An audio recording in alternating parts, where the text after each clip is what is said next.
programs to be interviewed. I'd like to introduce Mark Crescent. Mark? Thank you. Thank you all very much. Well, good afternoon on this rain-dampened Friday. Thank you. Blessings to each of you who slogged out here to stand together and speak with one voice.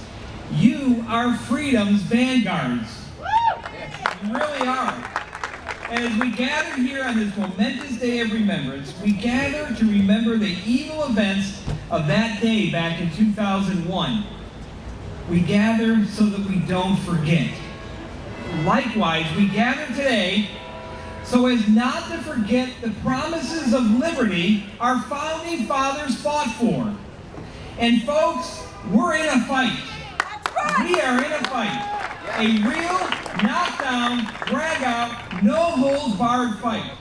And the outcome of this match will determine our children's and our grandchildren's future. And just like in a boxing ring, it takes both fighters to engage. Unfortunately, we've been getting pummeled lately with body blows and right hooks, especially for the last 70 years. And while we're reeling, we're not knocked down, and we're certainly not knocked out. So who's our opponent? And what will it take to win? We're not quite in the final round of this match, but we're close. And I gotta tell you, it's good to see all of you folks getting up off the stool and getting back in the ring. Our opponent is located about 50 miles south of here. And no, it's not just 1600 Pennsylvania Ave. More importantly, it's the 535 members of Congress and the elitism so prevalent up there. Now, what do I mean by elitism? Let me tell you, as I have a little bit of experience in this, for you see, 25 years ago, I used to work up there for a couple of different members of Congress. So when I say elitism, I've seen it firsthand, and by elitism I mean this. It's sitting in an office, looking at us citizens, and believing that they know better than us about how to run our lives, how to take care of our own health care, and how to spend our own money. It's feeling much bigger and more powerful than they should because some lobbyists provided them with a fact-finding mission to Cancun, or a president of a big corporation flies in on his Gulfstream 5 to take them out to lunch in Washington, D.C.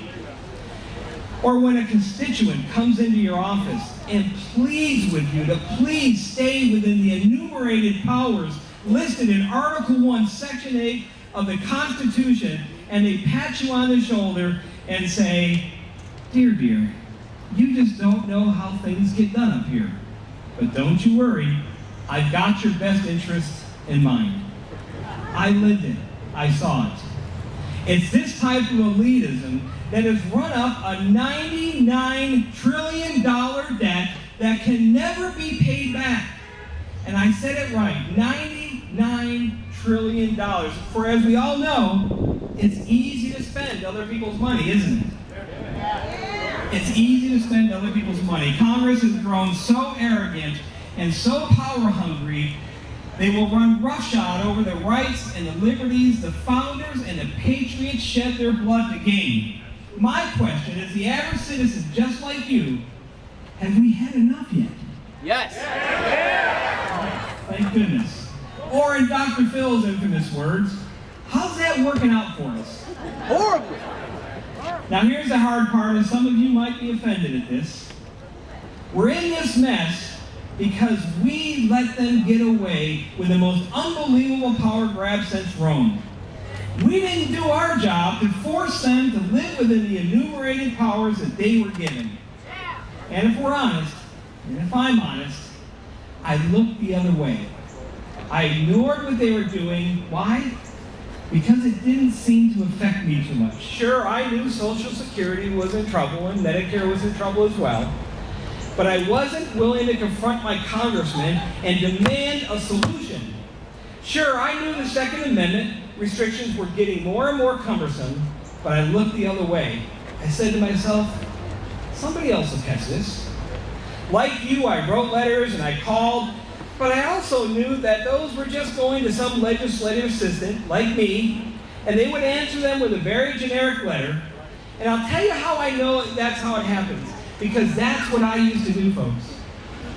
Someday I'll tell you the story about how things are really done up there in Capitol Hill. Well, those days either have to end or our liberties will.